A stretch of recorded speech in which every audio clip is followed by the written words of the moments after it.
Hello and welcome back to Pin My Podfics. This is the reading of I'll Be Wherever I Want to, Bitch by TanaraRay. And this is the reading of chapter 6 of this work. Jason is not attached or obsessed or any of the other slightly demeaning adjectives his family has come up with to describe his completely understandable, thank you very much, decision to stay with Odysseus until he wakes up. He's justified in his worry, honestly. If replacement is right, and the case is really about human experimentation, then Jason would much rather be there when the kid wakes up in a clinical environment. Shit like that leaves trauma, and he'd very much rather stop their medical equipment from being destroyed. Really, that's the only reason. He's been sitting here for hours instead of out of his gear. He's not at all about the panic. It's not at all about the panic in the kid's eyes when he realized it was Jason who caught him, or the blood he vomited, or the way he felt so light in his arms, or the way he looked so small in the bed, the way his face is completely relaxed, has lost the seemingly permanent scowl. No, it's not about that. It's about the money it would cost to replace the case of medical equipment that would most definitely not leave any kind of dent in Bruce's bank account. Maybe IVs have gone more expensive overnight. What does he know? He's just here to make sure they won't have to find out. He looks up from his copy of the Iliad to check on the kid for the 12th time in 5 minutes and spends a single second thinking if maybe it's weird for him to watch him sleep when he decides that no, it's not. This is totally normal behavior in caring for a patient, and drops any kind of pretense together with the book. Odysseus looks tired. There are dark circles under his eyes, and cheeks are slightly sunken in. That the fucker who experimented on him starved him? He certainly doesn't look well fed. He's also too built for a normal kid. He'd been there when Alfred wrapped his ribs and then put him on some kind of unholy cocktail that could have knocked even Bruce out for at least 12 hours. He'd seen both the muscles and the bad and very obviously DIY stitches. And the bruises, those ribs are fucked badly. Alfred had also treated the stitches in his head at Bab's request. The head wound would explain the absolute batshit behavior. Seriously, what had the kid been thinking running into a fight with that weird ass monster? And where the fuck did he get nuts out of cocktails of all things? And even better, how did he know that would work? When they come back to the cave and B had started on DNA samples from the thing, it had taken 5 minutes tops for him to declare that it has the same genetic weirdness as the girl with the hand mutation. Stands to reason. The same experiments had been done on them. One ended up with multiple hands, the other with tentacles, and a shit ton of other things that look incredibly inhuman. Right now, B is testing Odysseus' blood. Jason kinda doesn't want to know what's wrong with him. A tape recorder clicks, starts recording. A person steps into view, clad in surgical gear and visor, obscuring their face and stature. Behind them, the room looks clinical, a steel wall and various tools scattered over metal shelves. Project Instra Astras. Tape 57. Recorded by Dux. The person ducks, drops down on a stool, and turns on a bright light. They are covered in blood and gore. A small piece of tissue clings to their shoulder unnoticed. Subject 14 was a waste of resources. It was missing its whole lower body, and while it was alive, it was obviously not intelligent. But it also wouldn't die. That is a success, albeit a small one. I killed it anyways. It was useless and it wouldn't stop wailing. It was disturbing the workspace, but this means the formula is almost perfect. Subject 13 was dead. I have no use for unintelligent not life. The bats took care of it, but that means I will have to overthink my deposition plan. They glance at something out of frame, and their body tenses. I obviously did not leave any trace that Subject 14 was killed by me, but until now, the human involvement was not as evident. I wonder, maybe I will stick to the usual plan and I will have to make do. Now I will have to tweak the formula. The frequency is good and the machine is even better.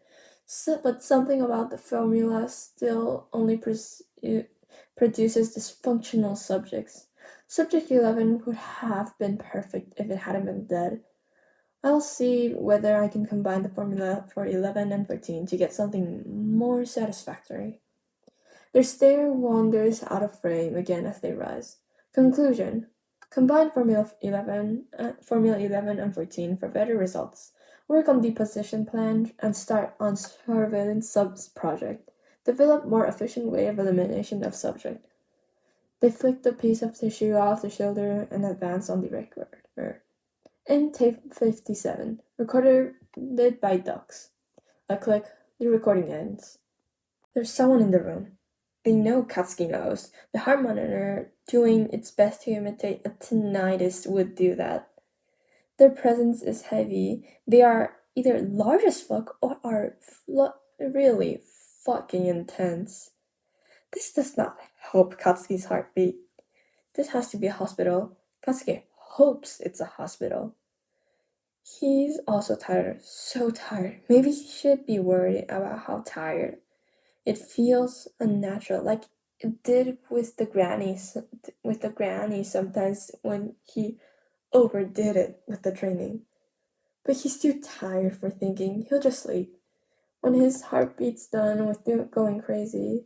Is it his heartbeat? Maybe he just has tinnitus. He tries moving his head to check, but it's too heavy. Makes everything go fuzzy. Nothing is beeping anymore. Nothing is. Katsuki feels floaty. His head is light and heavy at the same time, like he's doing a dead man's float. Everything feels like that. He likes it, all nice and effortless, but there's this persistent beeping in his ear. It's disturbing his flow. How dare it? It sounds like a severely out of tune organ. Organ. One of the flat. There, his mouth tastes like the organ sounds. But he said it. Now make it go away. What? Who is that? Are they stupid? Katsuki just said what he wants. Maybe they can't see. Katsuki can't see. Everything's dark. Or red. It's both. It's dark red. Yeah. Is red? Maybe they can help each other with the dark red. Like wine, but lighter. Maybe like wine. White wine. No, that was yellow. It is a bit yellow here. And red. Orange? He likes orange. Orange is good. It can say orange. No, it can stay good. Now they know it's fine. Like Katsuki. Okay. How did you know? You feel alright? So, you don't? Something shuffles. But not like paper. Like, not paper. Katsuki doesn't know what that's called right now, so it's not paper. He's surrounded by not paper. Like a paper house, but in reverse. No. Those are called houses of cards, and he's not in one. Card houses are always fall quickly. He's glad he's not in one. That'd be dangerous. Should I get someone to look you over? So they really can't see if they need someone else to look? Or maybe they're really small if they can't look over him? Maybe that's why they don't see the orange. Maybe it's something different color. Some different color down there. Like purple. You purple? Not who I was thinking of, but sure. Sure, it's purple down there. Funny. The cards shuffle and then something whooshes, like wind. Maybe the wind blew over the cards, but it's not paper. So the wind blew over the not paper, so it's not small. Big wind. Big wind blows over. They probably don't feel the wind. The kid, I can't understand shit. Do you need, like, water or something? Water. So it's water down there, and wind up here. Katsuki's warm, and he feels uncomfortable. He kinda likes the water. It's cold. What? Fuck, that's probably not good. I'll get you someone. The wind wishes away again. They're gone. Maybe they made space so Katsuki could get the water for a bit. They're nice. Even if they're small and can't see, Katsuki can't see either. He wriggles towards where they were, towards the water. His body gets kinda tight, weird, uncomfortable, but water usually makes uncomfortable things go away. So he wriggles anyway. He wriggles until his head meets air. Wind. He's still at wind height, so he has to go under to the water. He wriggles again, his body glides off the wind. The organ becomes very loud, and it holds its beats. Maybe the signal's he's getting closer. Like with cars. Katsuki is not a car. He shouldn't hear beeping like that. But water usually makes uncomfortable things go away, so he lets his body glide further. His head needs something hard. Hard and not water. Did they lie? Is there no water? There's no wind either. Maybe it's not paper. Something wishes again. So it's paper. A house of cards. Oh my god, what the fuck are you doing? That's someone else. They are higher than the other. Like wind, but if the other wasn't water, maybe that's not wind. He wants to know. Water? Jay Hood was like, right here, just ask him. He just did. Are they not answering? They're not answering? The door opens again, and someone completely new comes in. Sir, what pray tell do you think you're doing? They sound lower again. Maybe they're actually water. Water?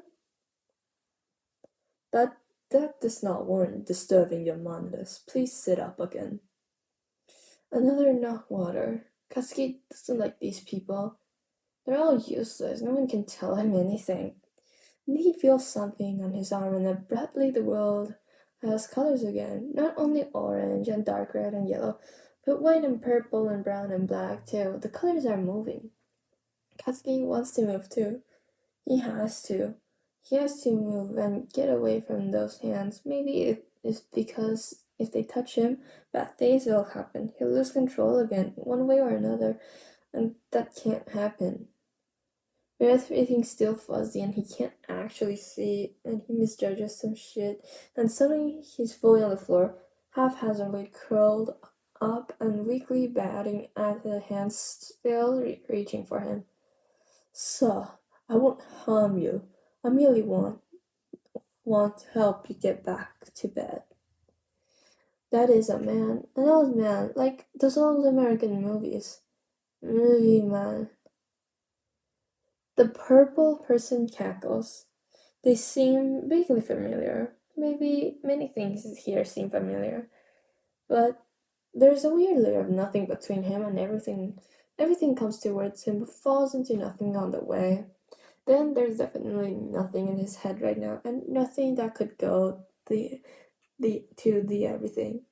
He should probably go to nothing so he can come to the everything that sounds reasonable. He goes back to the orange, dark, red.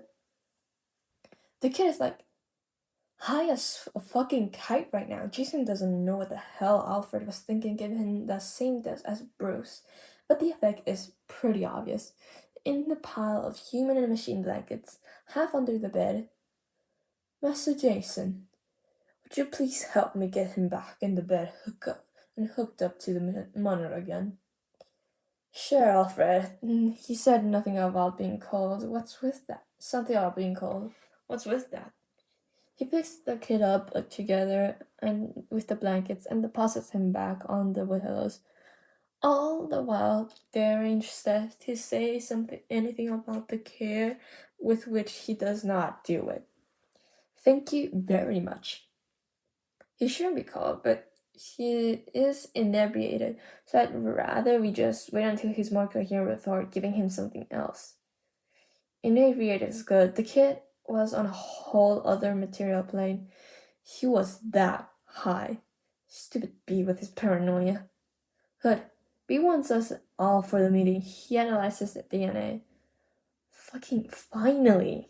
Jason takes like 2 steps out of the room when something slams into his side at what feels like 300 miles per hour and sends them both flying into the wall. He takes a second to thank the universe for his helmet before yeeting the replacement off his legs. What were you going and please? Watch where you're going and please. For the love of fuck, throw away those god-awful pajamas. They consist of holes and coffee stains at this point. Just give it up. I will never, and you know it. Now, get out of my way. B says that he has results. And with that, Garfield-themed fuzz monstrosity disappears around the corner.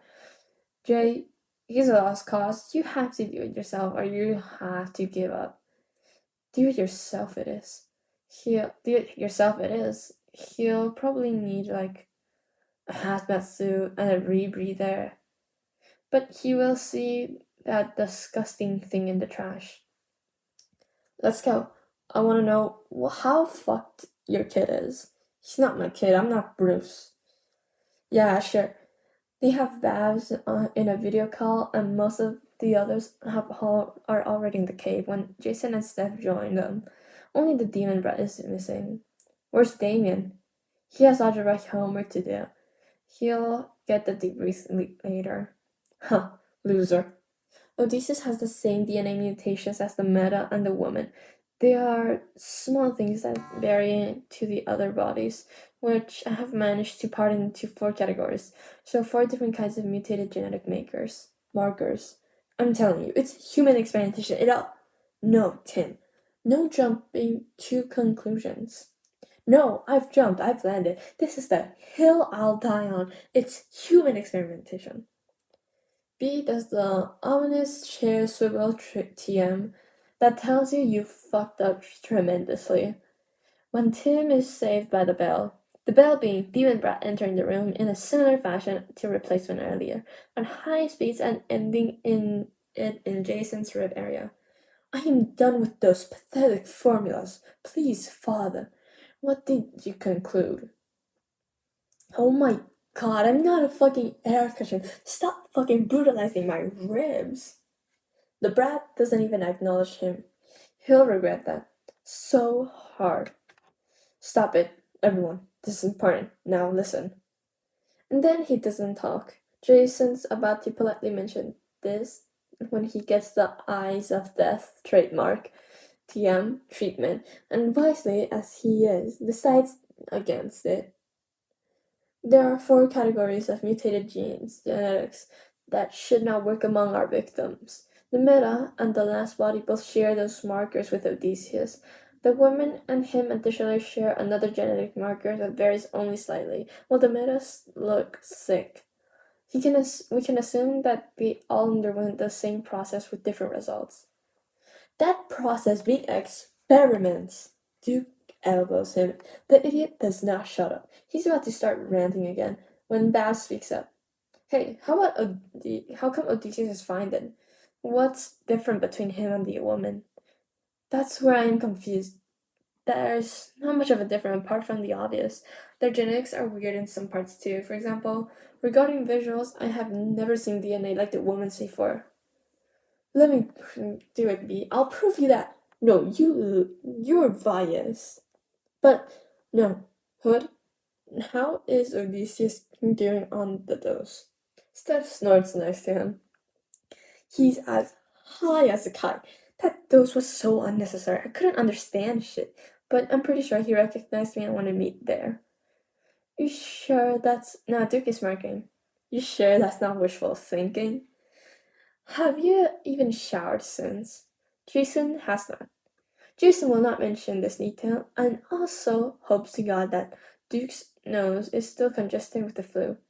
Steph isn't. Steph's isn't, though, and she promptly throws him under the bus by sniffing the air and grimacing. Oh my god, tell me you did. I touched you. I haven't showered in days and I touched you. You haven't showered in days and I touched you. Who said I haven't showered in days? No, you fucking didn't. You were too busy with. You shut the fuck up. You wouldn't even sleep if we didn't remind you. You don't remind me of anything. You just knock me out, and because that's the only thing that works, you psycho. Who the fuck are you calling a psycho? You trained. Oh my god, I apologize for that. And you know I was. Shut up. If you don't send him away right now, I will rip off both his legs and strangle him with them. Try me, bitch. How dare you? You. No chicken nuggets for 2 weeks. What? No, you can't. No, that's cruel and unfair punishment. The Geneva Convention states very clearly that that's a war crime. You can't take away the chicken nuggets. I can, and I will. Stop fighting. This is your fault. My fault? You're the one who. 3 weeks it is. No, please, B. We'll listen and we'll shut up and we won't fight again. Come on. The debrief goes off without a hitch. Alfred promises chicken nuggets for dinner. Life is good. And that was the end of this chapter. Was chapter 6. And God, Katsuki, as Jason put it, as high as a fucking kite. And Katsuki is too high to even process shit. And after reading it out loud, I now know why he says like he saw like red and orangey, because that's what you see when you close your eyes and are looking at a light, because that's you seeing the, and then the later when he says he sees more colors, it means that basically he probably opened his eyes for a sec. And I said, no man, that's too much effort. I'ma just me. Anyway, so I'm sorry if you couldn't understand shit when I tried to say Katsuki's dialogue, but that was kind of the point, because like the characters in the fic couldn't also understand him, and not the chicken nuggets bros. No, that's a wrong move.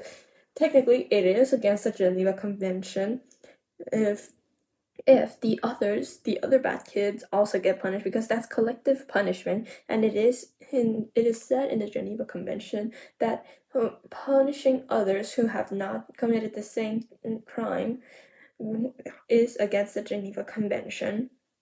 And yay, Albert saves the day by making chicken nuggets for everyone.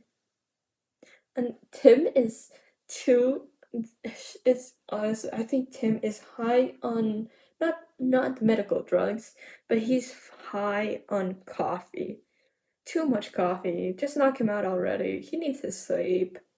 Just like I do. I mainly answer my comment in my inbox in this like during the night. So yeah, I also probably need sleep. But unlike Tim, I don't take coffee. I've never tried it, even though I'm in high school. I run off of bubble tea. Non-caffeinated though. I just get the chocolate one.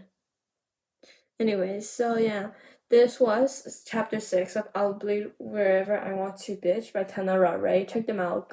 Link in the description and everything. And see you in the next one.